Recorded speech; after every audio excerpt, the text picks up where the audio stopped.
My sister invited me to her baby shower, only to shock everyone by announcing that my late husband is the father of her baby.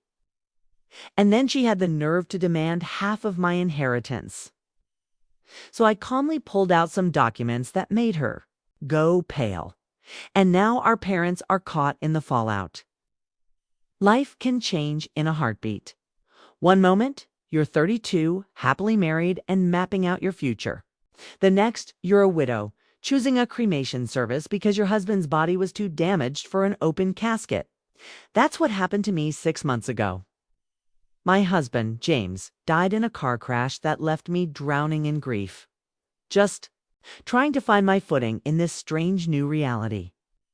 The first few weeks were a total blur of funeral plans, condolence calls, and sleepless nights. If my parents hadn't stepped in to manage most of the arrangements, I don't know how I would have gotten through it. Karen, honey, we've handled everything with the funeral home. My mom had said, her voice softer than I'd ever heard it. You just focus on yourself for now. A support group for people who had lost a spouse became my lifeline. Every Tuesday night, I'd sit in a circle with others who knew the hollow feeling in my chest. Some days are just harder. I shared in one session, my voice barely a whisper. Sometimes I wake up and, for just a second, I forget he's gone. Maria, who lost her husband 2 years ago, reached out and squeezed my hand. That's normal, sweetie. She said the grief comes in waves. As the months went on, I started tackling the practical things. James had left me well-off our house in the suburbs, a downtown apartment, and a healthy bank account. I could have quit my job at the marketing firm, but the thought of sitting alone in our empty house all day was unbearable. Instead, I switched to part-time, working just enough to keep my mind busy. The biggest change was in my relationship with my parents. Growing up, I always felt like second place to my younger sister, Sarah. They never missed her dance recitals, while my academic awards barely got a nod. But after James died, something was different. When they asked if I could help them out financially with a monthly transfer of $1,500, I agreed immediately. The weekly dinners at their house became a comforting ritual. Mom would make her famous pot roast, Dad would pour the wine, and for the first time in my life, I felt like I had their complete attention. Tell us more about that new project, Karen, Dad would say, seeming genuinely interested. The campaign is going well, I'd share, soaking up these moments. My boss thinks we might land several new clients. But everything changed the night Sarah joined us for dinner. My younger sister walked in, 7 months pregnant, her presence instantly taking over the room, just like it always had. She'd been living in a rental across town, and I hadn't seen her since the funeral. Sarah, sweetie, sit here. Mom fussed, basically shoving me aside to make space for her favorite. Do you need a pillow? Are your feet swollen? And just like that, I was invisible again. It was like watching a switch flip as all their attention locked onto Sarah and her pregnancy. That old familiar ache of being overlooked settled back in my chest. So, who's the father? I asked during dinner, trying to get in on the conversation. Have you told him about the baby? Sarah's face darkened. That's my business, she snapped. I don't need to share every detail of my life. Mom immediately jumped to her defense. Karen, don't pry. Your sister doesn't have to explain herself. I couldn't help but remember how different their reaction was when I was going through fertility treatments. When they had no problem asking for constant updates. But how are you going to manage on your own?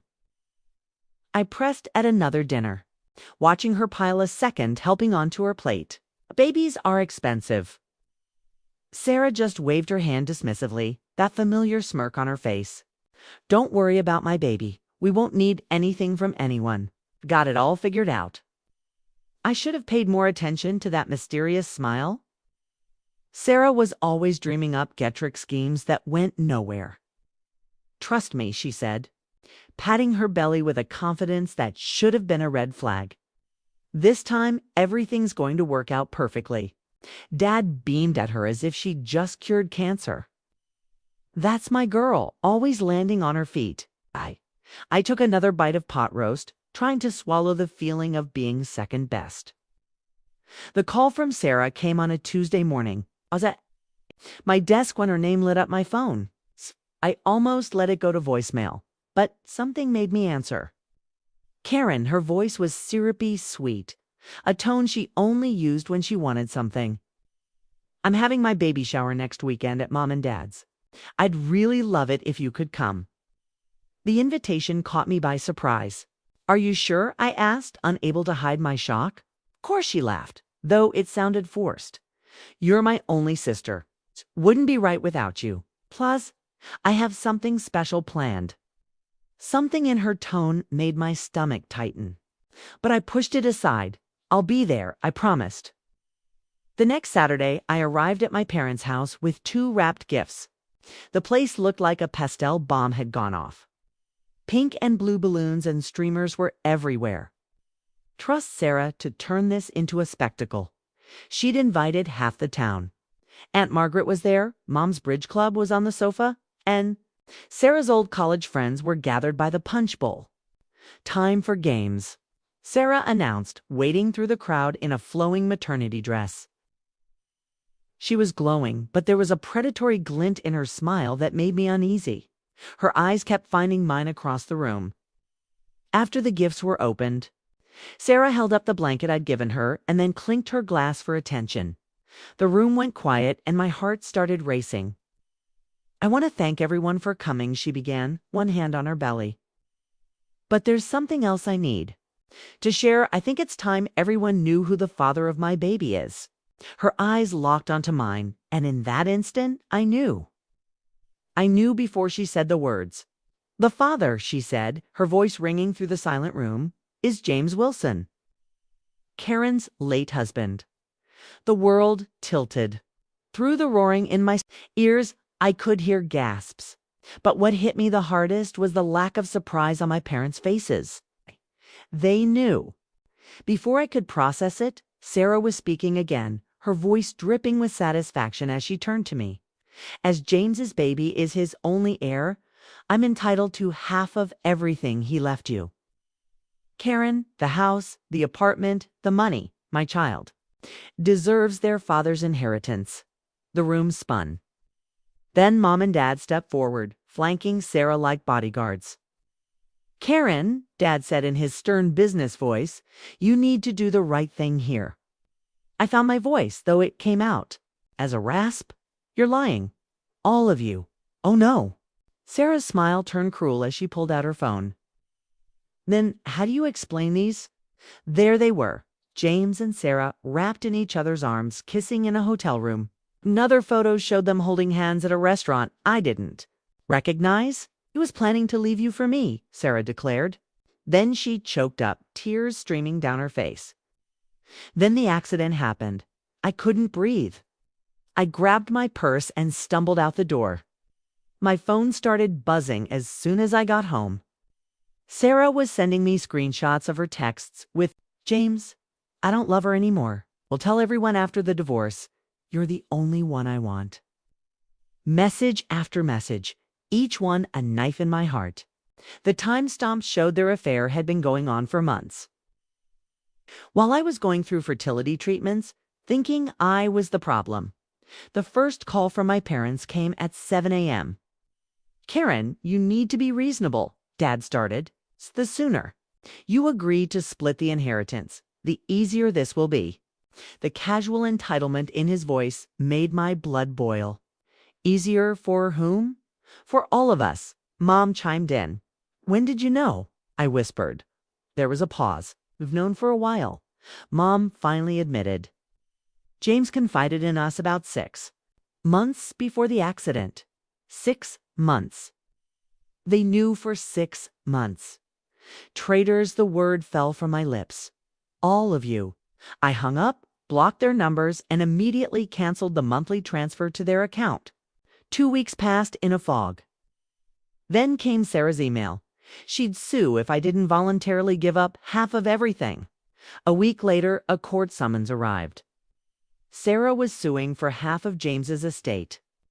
I hired Richard Martinez, a lawyer who specialized in complex inheritance cases. Ms. Wilson, he said, his expression neutral.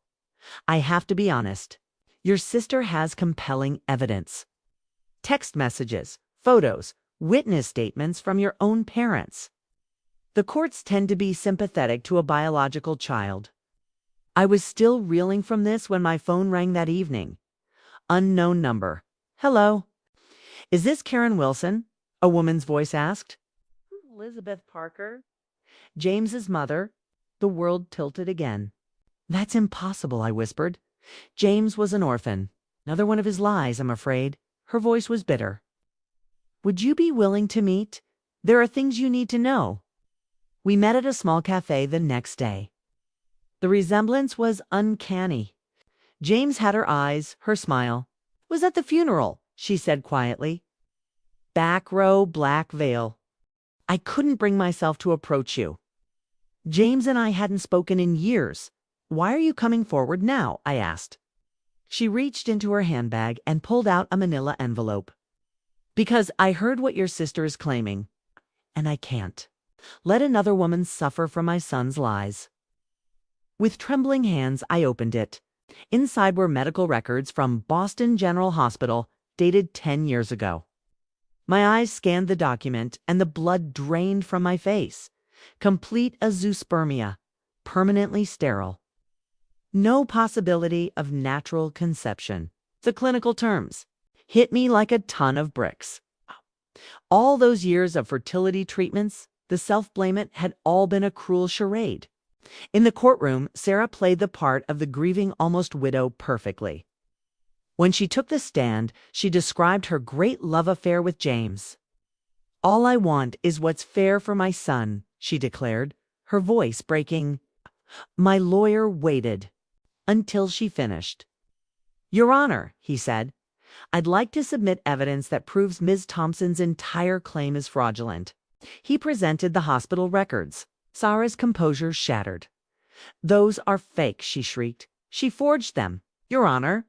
Mr. Martinez continued calmly, given Mr. Wilson was sterile. We request a DNA test. Sarah's smile was triumphant. That's impossible. James was cremated. Actually, my lawyer said, gesturing to the back of the courtroom. I'd like to introduce Elizabeth Parker, James Wilson's biological mother. Elizabeth stood up. A murmur went through the room. I could see Sarah's face turn ghost white. I'm willing to submit to a DNA test, Elizabeth announced, to determine if this child is my grandson. The courtroom was dead silent as the judge opened the envelope with the DNA results. The results conclusively show, she announced, that there is no genetic relationship between the child and Mrs. Elizabeth Parker. Therefore, it can be concluded that James Wilson was not the father. A gasp filled the room. Sarah's face crumpled. Miss Thompson. The judge's voice was stern. Would you care to explain this fraud? I was seeing several men at the time. Sarah whispered. When James died, I thought no one would ever know. He had money and I needed ... So you attempted to defraud your own sister, the judge said, her disapproval clear. The ruling was swift. Court found in my favor, and all of Sarah's claims were dismissed. Outside, my parents approached me, Mom crying. Karen, sweetheart, we had no idea. I held up my hand. Don't. I pulled out my phone, blocked their numbers right in front of them, and walked away. Elizabeth was waiting by my car. Are you okay? She asked softly. I surprised myself by laughing. You know what? I think I will be. A week later, I gave her the keys to the downtown apartment James had left me. I never thought I'd have a daughter, she whispered as she hugged me. That was 3 months ago. My family still tries to contact me, but I've cut those ties. Sarah sent a letter saying she's sorry and needs help. I threw it away. Instead, I have weekly dinners with Elizabeth. We're getting to know each other, sharing stories. Yesterday, we packed away the last of James's things. I'm not ready to date, but I've started living again. I went back to work full-time and joined a hiking club. I lost the family I was born into, but I gained one I never expected. It's not the life I planned, but maybe it's the life I was always meant to have. Video. Deep Research Canvas Gemini can make mistakes, so double check it.